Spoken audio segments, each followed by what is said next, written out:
Selon la mairie, les travaux de la place Alexandre Israël doivent se conclure le 15 décembre. 95% de ce chantier sont terminés. Seul l'aménagement du bassin est à peaufiner. Ces travaux ont duré 1 an et ont coûté 6 millions d'euros en ajoutant ceux de la rue Aristide Briand. Si tout le monde s'accorde à dire que ce réaménagement est un plus pour la ville, les commerçants de la place trouvent le temps long. Leur chiffre d'affaires en a fait les frais. Depuis le mois de février où on commençait les travaux, j'ai perdu 30 à 35% de ma clientèle.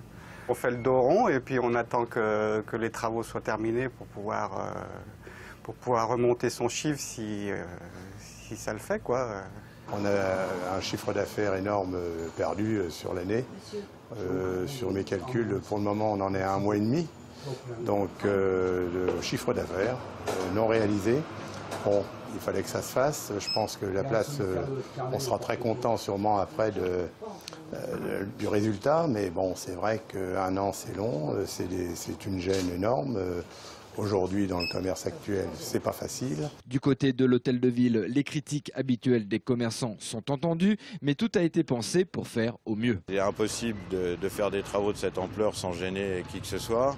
On a essayé de découper l'avancement du chantier au fur et à mesure en remettant à disposition le maximum d'espace au cours du chantier. Voilà, on arrive au bout et je pense que tout le monde y retrouvera son compte dans les jours qui viennent.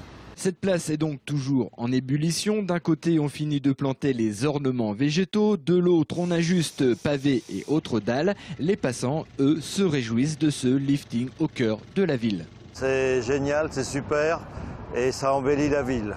Tout ce que je peux dire. Bravo, monsieur le maire. Ne serait-ce que la belle mairie, envoyez pas les colonnes de marbre, c'est fantastique.